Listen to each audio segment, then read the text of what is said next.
ડાંગમાં નાના બાળકો માટે ધારાસભ્યની હાજરીમાં જિલ્લા કક્ષાનો ભૂલકા મેળો યોજાયો।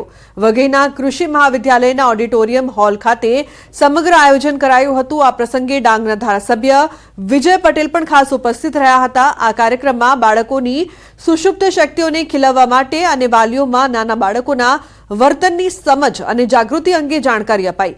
કાર્યક્રમમાં બાળકોના શારીરિક, બૌદ્ધિક, સામાજિક, ભાવનાત્મક વિકાસ માટે ચર્ચા કરાઈ।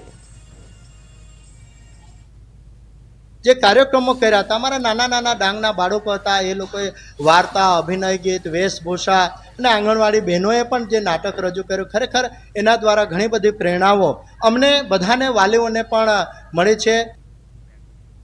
अन्य समाचारनी बात करिए तो नरोडाना तुलसी क्यारो समिति ग्रुपना युवको द्वारा पितानी छत्रछाया गुमावनार 21 दीकरीओनुं कन्यादान कर्युं। दीकरीओने घर वखरीनी साथे साथे सोना चांदीनी भेट सोगात पण आपवामां आवी। तुलसी क्यारो समितिना युवक ग्रुपे सारा आशयथी छेल्ला 5 वर्षथी पितानी छत्रछाया गुमावनार दीकरीओना लग्न करावे छे। आ ग्रुप द्वारा वर्ष 2019 में 8 छोकरीओना लग्न कराववामां आव्या हता।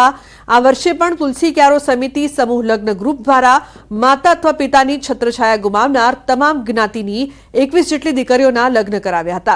आ वर्षे लग्નમાં पटेल युवक द्वारा क्रिश्चियन युवतीओ तेमना परिवारनी सहमतिथी हिंदू शास्त्रोक्त विधि मुजब लग्ननी तैयारी बतावता जोड़ाने शामिल करायुं हतुं।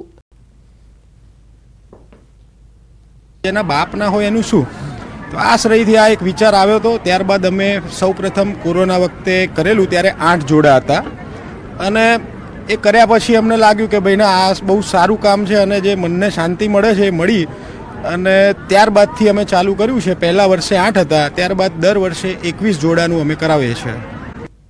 तुलसी क्यारो समिति ग्रुपना युवको द्वारा पितानी छत्रछाया गुमावनार 21 दीकरीओनुं कन्यादान कर्युं।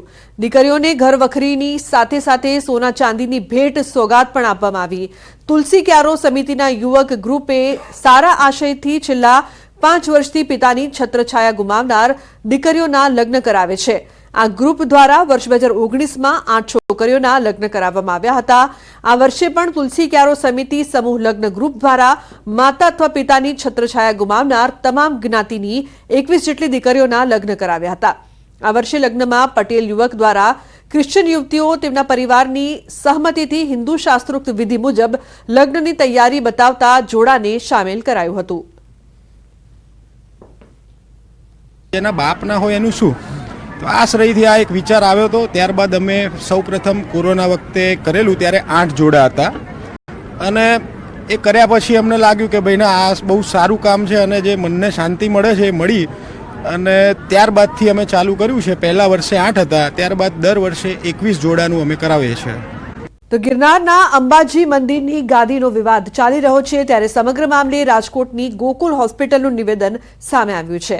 હોસ્પિટલના માર્કેટિંગના વાઇસ પ્રેસિડેન્ટે કહ્યું કે મહંત તનસુખગીરી બ્રેઇન ડેડ નહોતા। મહંતના સહી કે અંગૂઠા કોઈ કાગળ ઉપર લીધા હોય તે વાત અમારી જાણ બહાર છે। આરોગ્ય વિભાગ અને પોલીસ વિભાગની તપાસ માટે હોસ્પિટલ દ્વારા પૂરતો સહયોગ આપવામાં આવશે।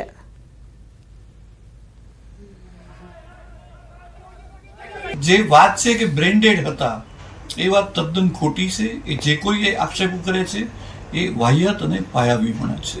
અમે જ્યારે પણ અમને પોલીસ ડિપાર્ટમેન્ટ દ્વારા અથવા કોર્ટ દ્વારા અથવા કોઈ પણ હાયર ઓથોરિટી દ્વારા, ઇટ કેન બી આરોગ્ય વિભાગ, ઇટ કેન બી મિનિસ્ટ્રી, કોઈ પણ કાયદાકીય રીતે અમારી પાસે કોઈ પણ માહિતી માંગવામાં આવશે।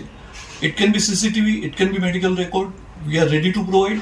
રાજકોટમાં ક્ષત્રિય આગેવાન પીટી જાડેજા સામે ફરિયાદ। ગુજરાત મની લેન્ડર્સ એક્ટ સહિતની કલમ હેઠળ ફરિયાદ। માલવ્યાનગર પોલીસ સ્ટેશનમાં ગુનો નોંધાયો છે। કારખાનેદાર 60 લાખ રૂપિયા 3% વ્યાજે લીધા બાદ 70.80 લાખ ચૂકવી દીધા હોવા છતાં પઠાણી ઉઘરાણી કરતા હોવાનો આક્ષેપ। જામીન પેટે આપેલા મકાનના દસ્તાવેજની ફાઇલ અને ચેક પરત ન આપતા વેપારીએ નોંધાવી ફરિયાદ। એની ઉંમર વર્ષ 14 છે અને અનિતા કુમારી એની ઉંમર વર્ષ 8ની છે। બંનેના એડ્રેસ છે કાલી મંદિરની બાજુ પાલીગામ સચિનથી લાવેલા છે અને ખાનગી હોસ્પિટલમાંથી પોલીસ મૃત હાલતમાં લાવેલી છે પોસ્ટમોર્ટમ માટે। અને બીજું એક પેશન્ટ છે દુર્ગા કુમારી, જે 12 વર્ષની ઉંમરની છોકરી હતી। અર્જુન ચાલ ન્યૂ કોલોની પાલીગામ સચિનથી લાવેલા અને સારવાર માટે વહેલી સવારે લાવેલા અને ટૂંકી સારવારમાં એને દાખલ કરતા એનું પણ મોત નિપજેલ અને ડેડ બોડી પીએમ અર્થે મૂકેલી છે.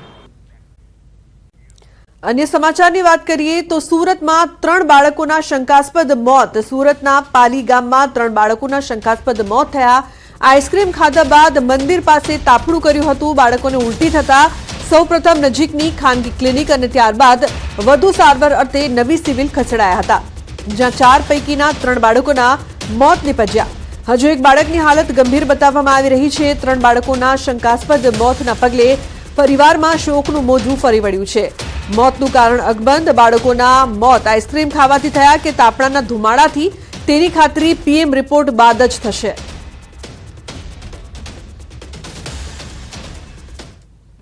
સુરતના સચિન વિસ્તારના પાલી ગામ ખાતે 3 બાળકોના શંકાસ્પદ મોતને લઈને હવે સવાલો ઊભા થઈ રહ્યા છે, કારણ કે આ બાળકો ગઈકાલે આઈસ્ક્રીમ ખાધા બાદ ઘર નજીક ઠંડીને લઈને તાપનું કરતા હતા અને અચાનક ઢળી પડ્યા હતા. 4 જેટલા બાળકોને સારવાર અર્થે નવી સિવિલ હોસ્પિટલ ખાતે લાવવામાં આવ્યા હતા, જેમાં 3 બાળકોનું મોત થઈ ગયું છે.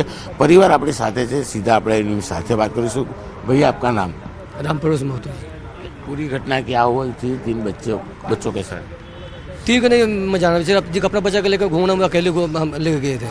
जैसे हम लोग 5:30-6 बजे हम लोग डिप्टी से आए, सुबह का टाइम से टोस्ट चाय वो पिए, उसके बाद वो भी खाना खाया, हम भी खाना खाए, हम लोग चले गए डिप्टी।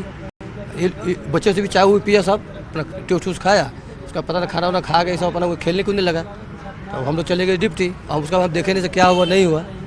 तो वो बच्चा मैं बोल रहा था हमसे, बोल के कोई आग जलाया था, ऐसे हम लोग सेक रहे थे अलग से। तो पता भवाजन उसे हुआ कि कैसे हुआ तो हम नहीं जाया था। हम जब 5:30-6 बजे आए डिप्टी से तो दोनों सोया हुआ था।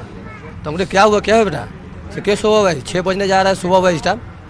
तो उठ ही नहीं रहा था, एक उठाया था तो बैठ गया। उसको तब भी एक लड़का को भेजा अपना, जब मेरा घर वाले को बुला के लिया ताकि उसको दवाई भी करवाना होगा। फिर गया दौड़ के आया है कंपनी से, आया तो फिर इसको उठा कर हम ले गए प्राइवेट में। ये कुछ बच्चों ने आइसक्रीम खाया ऐसी बात? नहीं, हमारा बच्चा नहीं खाया। मतलब आइसक्रीम खाया है, आइसक्रीम खाने के बाद में दोनों बच्चा को उल्टी होने लगा। अब तो हम नहीं देखा, अब क्या खाया नहीं खाया बाहर में। फिर अस्पताल कब लाए उनको? अस्पताल तो 5 बजे मालूम हुआ, एक लड़का जाके बोला तुम्हारा लड़के क्या कर रहा है। हाँ तो गया तो सब बच्चा सब उल्टी कर रहा था उधरे।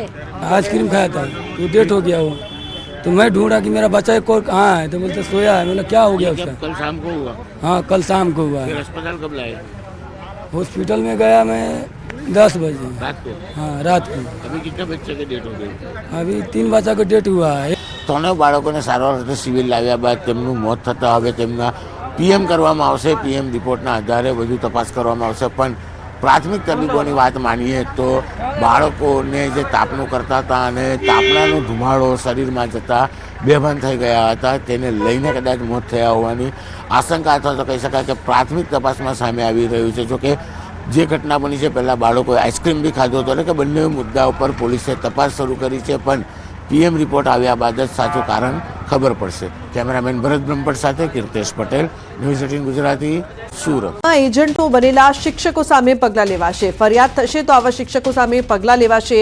સાબરકાંઠા જિલ્લા પ્રાથમિક શિક્ષણ અધિકારીનું નિવેદન. કેટલાક શિક્ષકો એજન્ટ બન્યા હોવાની ચર્ચા થઈ રહી છે. કેટલાક શિક્ષક એજન્ટ મદદનીશ ભૂગર્ભમાં ઉતર્યા તો પોપટ માસ્તરથી ઓળખાતા શિક્ષકે બિછાવી હતી મોટી જાળ. તપાસના ડરથી પોપટ માસ્ટર નામનો શિક્ષક ભૂગર્ભમાં ઉતર્યો. રોકાણ માટે લલચાવી શકનારાઓને અપાતી મોંઘી ગિફ્ટ. શિક્ષકોની મૂડીને આકર્ષવા બિછાવી હતી લોભામણી જાળ. આચાર્ય શિક્ષકોને એજન્ટ રૂપે માસિક કમિશન ચૂકવાતું હતું. શિક્ષકોની બચત મૂડીને ફસાવનાર શિક્ષક એજન્ટો સામે રોષ જોવા મળી રહ્યો છે. કોઈ ફરિયાદ આવી નથી, કોઈ શિક્ષક વિરુદ્ધ કોઈ ફરિયાદ આવેલી નથી.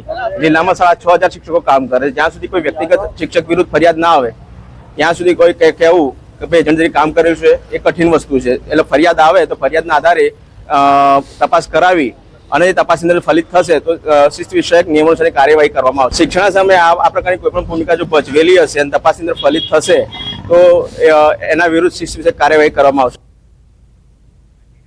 તો બીઝેડ ગ્રુપ કૌભાંડના મહાઠગ ભૂપેન્દ્રસિંહ ઝાલા અંગે મોટો ખુલાસો થયો છે. ઊંચા વ્યાજે રૂપિયા આપવાની લાલચમાં રોકાણની હતી સ્કીમ, એકના ડબલ કરવાની ભૂપેન્દ્રની ખેલનો ખુલાસો થયો છે. ન્યૂઝ 18 ગુજરાતી પર મહાઠગ અંગે સૌથી મોટો ખુલાસો. બીઝેડ ગ્રુપની લોભામણી સ્કીમનો પર્દાફાશ. ન્યૂઝ 18ની સ્ક્રીન પર જોયેલો મહાઠગ કેવી રીતે લોકોને રોકાણ કરવા માટે લાલચ આપતો. ભૂપેન્દ્રએ ક્રિપ્ટોકરન્સીમાં રોકાણ કર્યું હોવાની આશંકાએ તપાસ, 3 વર્ષમાં કરોડોની જમીન ખરીદી હોવાનું પણ સામે આવ્યું. તો ભૂપેન્દ્રસિંહના એજન્ટો લોકોના રૂપિયાથી લક્ઝુરિયસ કારમાં ફરતા હતા. પોલીસ બીઝેડ કંપનીના હિસાબ રાખતા સીએની પણ પૂછપરછ કરવામાં આવશે.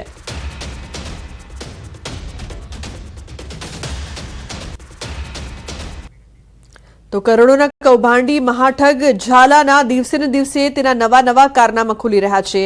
દરરોજ ભૂપેન્દ્રના ઠાઠમાઠ અને વૈભવી મિલકતનો પર્દાફાશ થઈ રહ્યો છે. ભૂપેન્દ્રએ બિછાવેલી જાળમાં લોકો પૈસા રોકે તે માટે ઇનામ પણ આપવામાં આવતું હતું, જેમાં 5 લાખના રોકાણ પર મોબાઈલ ફોન તેમજ 10 લાખના રોકાણ પર સ્માર્ટ ટીવીનું ઇનામ આપવામાં આવતું હતું. માહિતી મુજબ આ સ્કીમ વર્ષ 2016થી ચાલતી હતી. 2020માં સમગ્ર ગુજરાતમાં ઠગાઈની જાળ બિછાવવામાં આવી હતી.